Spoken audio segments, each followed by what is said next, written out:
Bismillahirrahmanirrahim. Dengan sama-sama merenungkan tentang dosa-dosa kita di masa lalu, mari kita sama-sama tundukkan hati kita.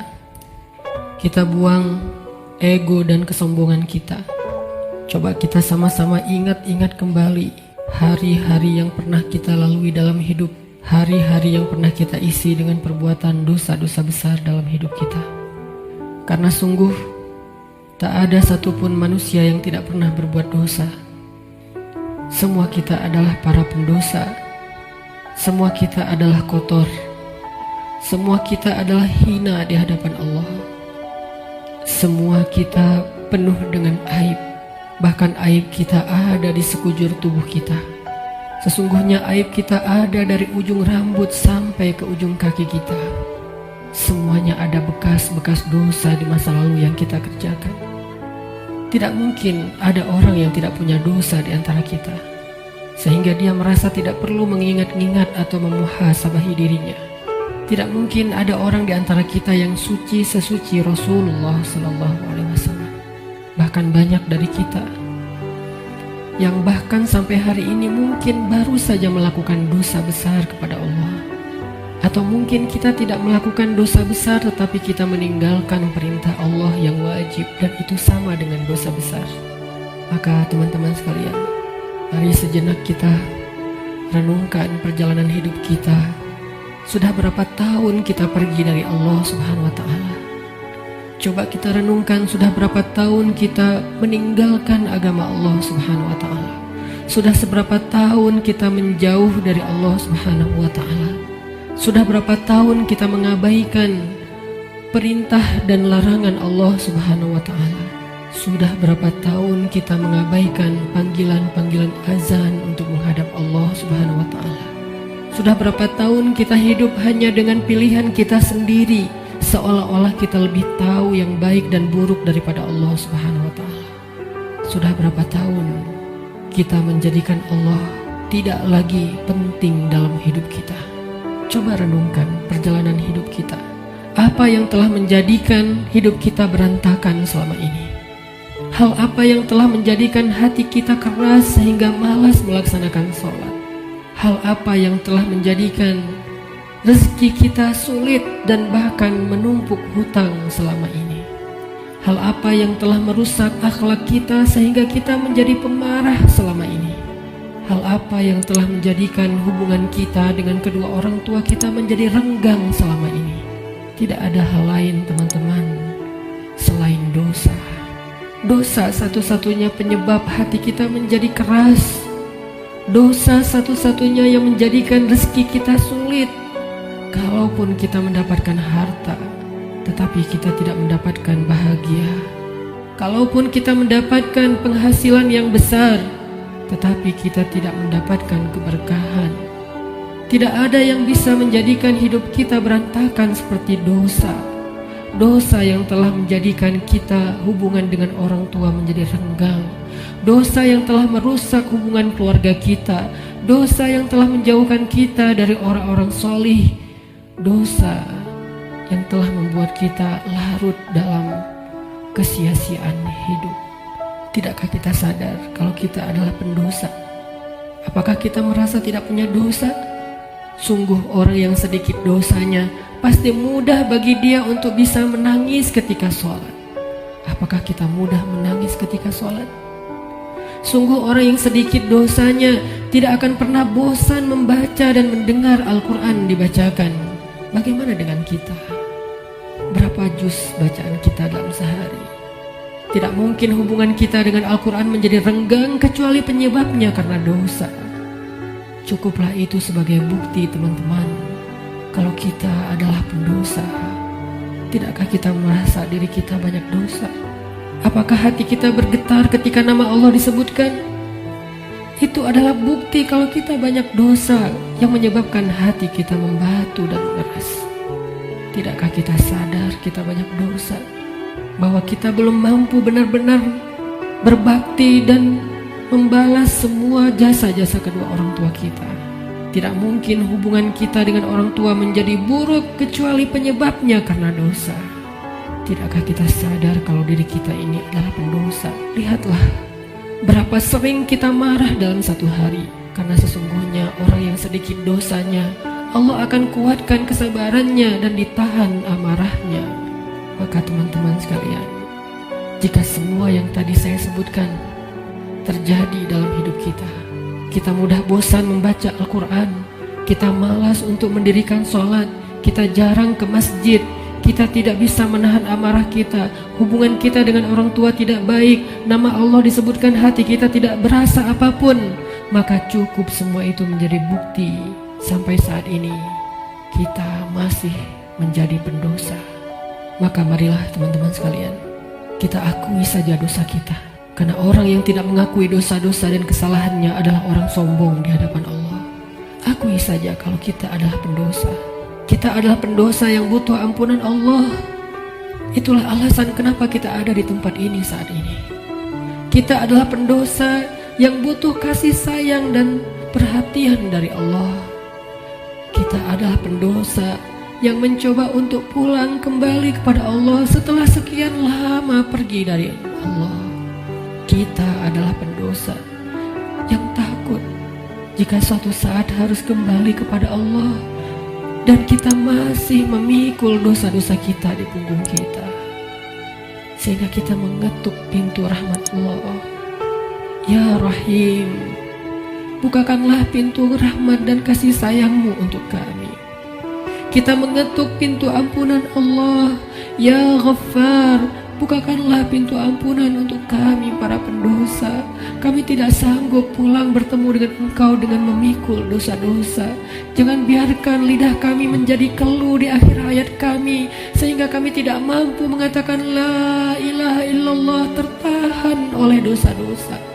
Jangan biarkan kubur kami menjadi sempit, meremukkan tulang belulang kami, gelap gulita, dan tidak ada penolong, tersiksa karena dosa-dosa. Jangan biarkan kami berjalan tanpa alas kaki di padang mahsyar yang panas, seorang diri tertatih beribu-ribu tahun lamanya dan tidak tahu arah kemana, karena kami harus memikul dosa-dosa. Jangan biarkan ya Allah Rasulullah SAW tidak menoleh ke arah kami di padang mahsyar karena terhalang oleh dosa-dosa. Jangan biarkan ya Allah ketika Rasulullah SAW menyambut umatnya di padang mahsyar, memberikan mereka minuman dari telaga Kausar, tersenyum ke wajah-wajah mereka, bersalaman dengan mereka, memeluk mereka dengan penuh perhatian, dan kami terhalang dari semua kebaikan itu karena dosa-dosa. Kami tidak sanggup ya Allah. Seandainya kami bertemu dengan Nabi di padang mahsyar, kami mencoba untuk tersenyum kepada beliau, sedangkan beliau memalingkan pandangannya dari kami, karena beliau tidak mengenal kami, karena wajah kami tertutup dengan dosa-dosa.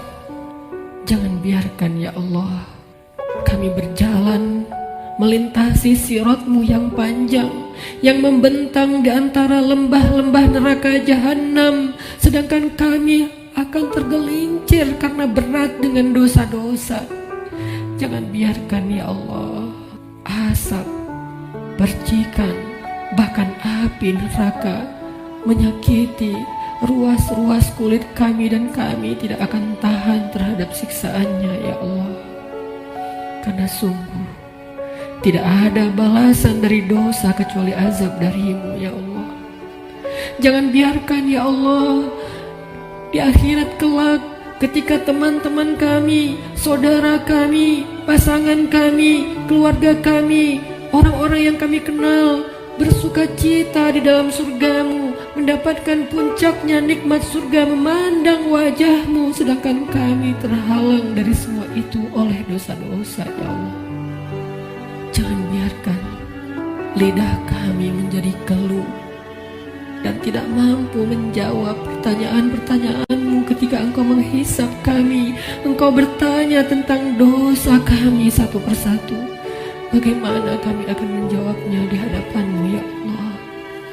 Jika Engkau bertanya satu demi satu dosa-dosa yang pernah kami kerjakan, yang kami pikir Engkau tidak tahu karena kami melakukannya diam-diam, padahal tidak ada yang tersembunyi dari pandangan-Mu. Engkau Maha mengetahui lagi Maha menyaksikan. Bagaimana kami akan menahan rasa malu di hadapan-Mu seandainya Engkau bertanya tentang aib dan rahasia-rahasia dosa yang kami sembunyikan, ya Allah.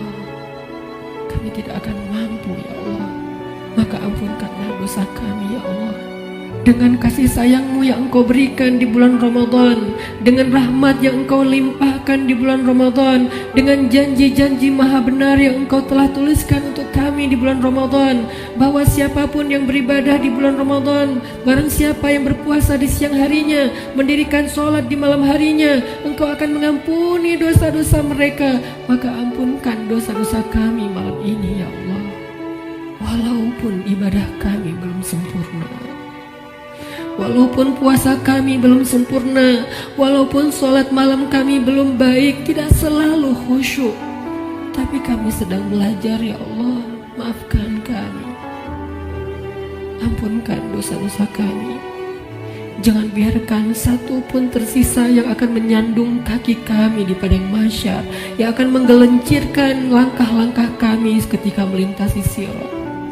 Ampunkan, ya Allah, dosa-dosa kami. Teman-teman sekalian, dulu kita berbuat dosa siang dan malam, kita tidak pernah merasa capek. Kita berbuat dosa-dosa besar, kita tidak pernah kehilangan akal. Kita berbuat dosa-dosa besar, kita tidak pernah mengeluh, penuh semangat melakukan dosa. Maka ayo kita tebus. Kita tebus dosa-dosa kita di masa lalu dengan lebih semangat meminta ampun kepada Allah. Jangan mengeluh, mari kita beristighfar kepada Allah Subhanahu wa Ta'ala. Sebagaimana dulu tidak pernah mengeluh berbuat dosa, maka sekarang jangan mengeluh untuk meminta ampun kepada Allah. Sungguh, seandainya kita meminta ampun kepada Allah dengan jujur, dengan penuh penyesalan di dalam hati kita, kita ingat setiap satu demi satu dosa yang kita kerjakan dalam setiap senandung istighfar kita.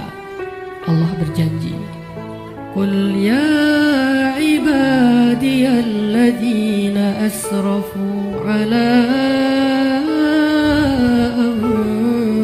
anfusihim. Katakan kepada hamba-hambaku, wahai hamba-hambaku yang melampaui batas, wahai hamba-hambaku yang dosanya tidak terhitung, wahai hamba-hambaku yang dosanya dia lakukan siang dan malam bertahun-tahun lamanya, ya ibadi. Allah memanggil kita, teman-teman. Ya ibadi,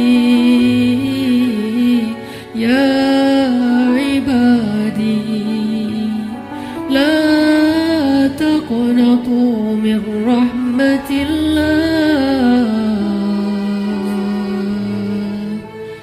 ya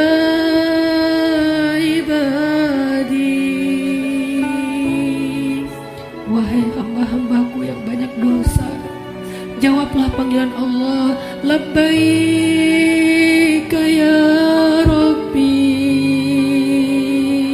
aku penuhi panggilanmu ya Allah. Labbaika ya Rabbi, labbaika ya Rabbi. Allah memanggil kita, teman-teman. Allah memanggil kita di dalam Al-Quran. Allah memanggil kita sebagai hamba-hambanya yang banyak dosa. Allah tidak memanggil kita ya muznib, wahai para pendosa, ya asi, wahai yang ahli maksiat, ya fajir, wahai orang yang durhaka.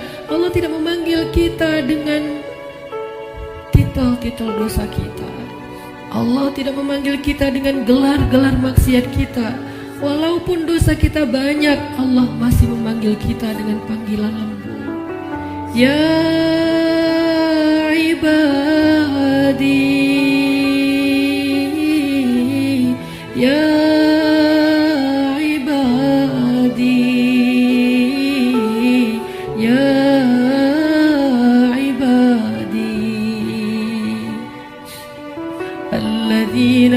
asrafu ala anfusihim la taqnatu min rahmatillah.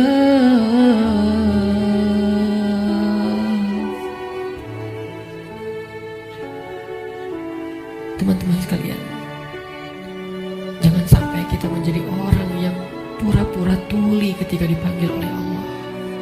Allah yang kasih sayangnya melampaui segala sesuatu memanggil kita. Kita yang butuh Allah dan Allah tidak butuh kepada kita. Allah datang ke langit dunia di malam-malam Ramadan. Allah turun memanggil kita. Hal min taib, adakah di antara hamba-hambaku yang punya banyak dosa dan ingin bertaubat? Hal min zihajah, adakah di antara hamba-hambaku yang butuh pertolongan? Allah yang memanggil kita. Jangan sampai kita menjadi orang yang tuli. Allah memanggil kita, ya ibadi. Maka marilah kita sama-sama menjawab. Sama-sama kita menjawab panggilan Allah dengan kalimat Labbaik Rabbi, Labbaik Rabbi, Labbaik Rabbi, Labbaik, Labbaik, Labbaik.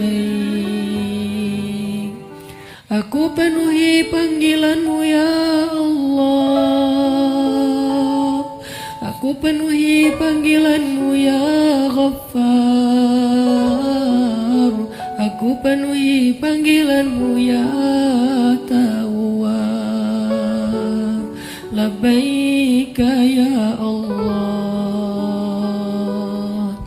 Mari sama-sama teman-teman kita penuhi panggilan Allah dengan labbaika ya Rabbi. Ya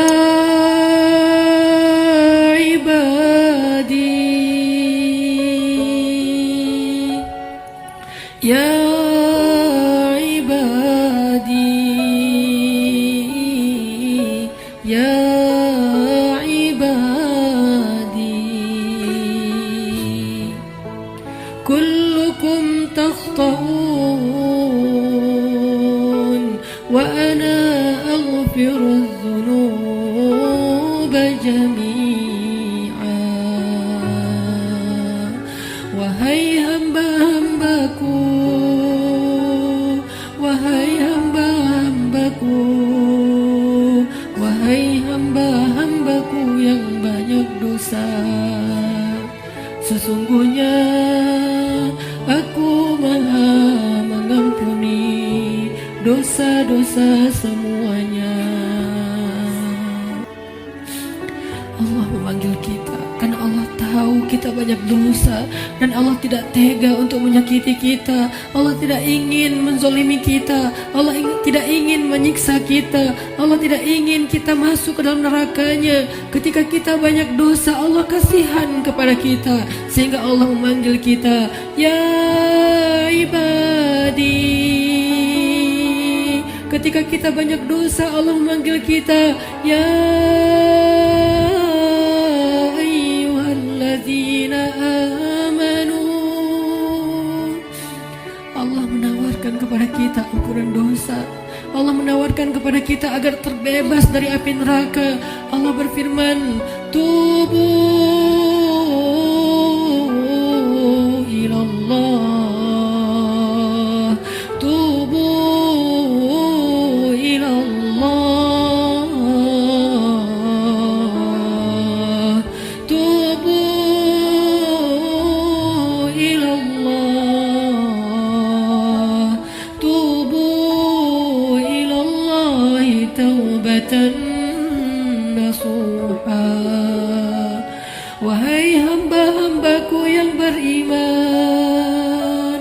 wahai hamba-hambaku yang banyak dosa, wahai hamba-hambaku yang ingin kembali, wahai hamba-hambaku yang sedang susah, wahai hamba-hambaku yang merasa menyesal, wahai hamba-hambaku yang ingin berhijrah, Wahai hamba-hambaku yang ingin memperbaiki diri, wahai hamba-hambaku yang ingin aku sayangi, bertaubatlah kepada Allah dengan taubat sebenar-benarnya. Nanti ketika kita akan kembali kepada Allah, saat malaikat maut datang menjemput kita, dan sesungguhnya itu pasti terjadi, karena kullu nafsin za'iqatul maut, semua yang hidup di muka bumi pasti akan merasakan kematian. Walaupun dia orang yang sombong, walaupun dia orang yang durhaka, walaupun dia seorang penguasa, walaupun dia orang yang bengis, walaupun dia orang yang perkasa, walaupun dia memiliki dunia dan seisinya. Fir'aun didatangi oleh kematian, Haman didatangi oleh kematian, Qarun didatangi oleh kematian, Namrud didatangi oleh kematian. Orang-orang dari suku Aus dan orang-orang dari suku-suku yang terdahulu, Ad dan Tsamud, didatangi oleh kematian.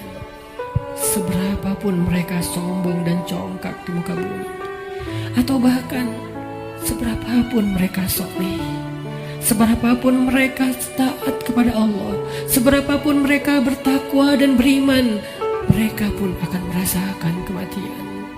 Rasulullah SAW, manusia paling sempurna, kekasih Allah. Allah mencintainya dan menjadikan namanya bersandingan dengan nama Allah, pun merasakan kematian. Nabi Ibrahim merasakan kematian. Para anbiya dan solehin semua merasakan kematian. Bagaimana mungkin kita tidak, teman-teman? Orang-orang sebelum kita yang soleh, yang durhaka, semuanya merasakan kematian. Bagaimana mungkin kita tidak? Semua kita pasti akan mendapatkan giliran. Hari ini, tahun ini, atau beberapa tahun lagi. Tapi yang pasti hari itu akan tiba. Ketika malaikat maut datang menjemput kita, kita tidak akan punya waktu satu detik pun untuk menundanya. Yang belum sempat bertemu dengan keluarganya tidak akan bertemu lagi. Yang belum sempat meminta maaf kepada kedua orang tuanya tidak akan sempat lagi meminta maaf. Yang belum sempat untuk datang bersimpuh di depan kaki ibundanya tidak akan bisa melakukannya lagi. Yang ingin mengecup kening anak-anaknya yang dia cintai sudah tidak akan mampu melakukannya lagi. Yang ingin meminta maaf kepada istri yang pernah dia zolimi, suami yang pernah dia durhakai, tidak akan punya lagi kesempatan. Ketika malaikat mau datang, dia hanya bisa terdiam. Hatinya penuh dengan rasa gelisah, khawatir, bingung, takut, dan menyesal terhadap kehidupannya yang sia-sia. Malaikat akan berkata kepadanya, "Wahai hamba Allah, telah datang kepadamu kebenaran yang dijanjikan Allah. Inilah hari kamu akan kembali kepada Allah. Inilah hari kamu akan kembali ke hadirat Allah. Kamu siap ataupun tidak? Aku telah diperintahkan dan aku tidak suka untuk mengingkari perintah Allah."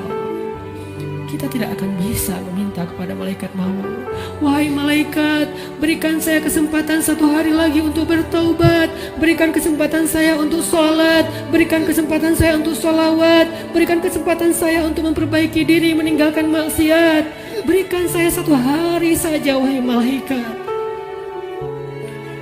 Malaikat tidak diciptakan untuk mengingkari perintah Allah. Bagaimanapun kita memelas di depan malaikat, malaikat tidak akan kasihan kepada kita. Bagaimanapun kita menawarkan apa saja kepada malaikat, "Wahai malaikat, ambillah dunia dan seisinya, asal engkau berikan kepada saya nyawa sehari saja." Dunia dan seisinya tidak berharga di depan malaikat. Wahai malaikat, saya belum sempat bertemu dengan anak saya yang masih kecil. Saya belum sempat mendidik mereka menjadi anak yang solih. Wahai malaikat, saya menyesal pernah durhaka kepada suami saya. Wahai malaikat, saya pernah memukul istri saya dan belum sempat meminta maaf. Beri saya kesempatan untuk bertemu keluarga saya. Jangan cabut nyawa saya di perjalanan. Izinkan saya sampai ke rumah walaupun sesaat saja. Malaikat tidak akan mendengar permintaan kita. Karena ketika datang waktunya, la yastaqdimuna sa'atan wala yastakhirun, tidak akan didahulukan walaupun sejenak dan tidak akan ditunda. Saat itu teman-teman sekalian, kita hanya bisa diam, kita hanya bisa pasrah. Seandainya keluarga kita ada di sekeliling kita, mereka pun hanya bisa menatap kita dengan kasihan, melihat betapa nafas kita terengah-engah, merasakan sakitnya sakaratul maut. Tidak ada yang bisa mereka lakukan untuk menolong kita. Ibu, ayah, saudara, pasangan, anak, tak seorang pun bisa menolong kita pada hari itu, teman-teman. Semuanya hanya menatap kita dengan kasihan. Dan kita pun menatap mereka untuk terakhir kalinya. Dicabutlah nyawa dari ujung kaki kita.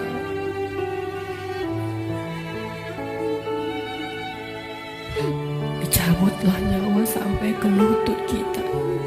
Rasa dingin menjalar dari ujung jari kita sampai ke lutut, disertai rasa sakit yang tidak bisa dibayangkan. Lalu menyesak sampai ke dada kita, seolah-olah kita berada di sebuah lubang yang sangat kecil, yang bahkan lebih kecil daripada lubang jarum, sehingga kita tidak punya ruang untuk bernafas. Tiba-tiba kita menjadi tersesak. Semua mata memandang kita hanya dengan kasih sayang, tapi tidak mampu menolong kita. Tiba-tiba kita tidak bisa bersuara. Tiba-tiba merasa haus, seolah-olah seandainya air lautan diberikan untuk kita minum sampai habis, bahkan tidak bisa mengobati rasa haus yang luar biasa. Saat itulah kita akan bisa melihat semua dosa yang pernah kita kerjakan dalam hidup kita. Terlintas semua perbuatan-perbuatan maksiat yang pernah kita kerjakan diam-diam atau sembunyi-sembunyi. Semuanya tampil di depan mata kita, seolah-olah semuanya menjadi ancaman bagi kita. Ya Allah, saya ingin bertaubat. Tetapi kata malaikat, sudah terlambat. Tidak ada lagi kesempatan bagi kamu untuk bertaubat. Dicabutlah nyawa sampai ke ujung ubun-ubun kita. Inna lillahi wa inna ilaihi raji'un. Semuanya menjadi gelap. Kita sudah meninggalkan dunia. Sekarang perjalanan abadi, dan kita sendiri. Sudah tidak ada siapapun yang bisa mendampingi, tidak seorang pun yang bisa menolong kita. Tangisan anak-anak kita, keluarga kita sama sekali tidak bisa menolong kita. Sekarang kita sendiri melakukan perjalanan yang sangat panjang, dalam ketakutan, dalam kebingungan, dalam rasa yang tidak jelas karena dosa-dosa yang teramat banyak. Satu-satunya penolong kita pada saat itu hanyalah amal soleh kita. Satu-satunya penolong kita saat itu hanyalah zikir-zikir yang kita bacakan. Yang dulu ketika di dunia kita bermalas-malasan, kita tidak membasahi lisan kita dengan nama Allah, tetapi dia selalu basah dengan nama-nama makhluk, basah dengan angka-angka dunia, tapi dia tidak pernah basah dari nama-nama Allah. Padahal kelak hanya dia yang bisa menolong kita. Marilah terakhir kalinya sebelum kita sholat witir, kita basahi lisan kita dengan zikir la ilaha illallah bersama-sama.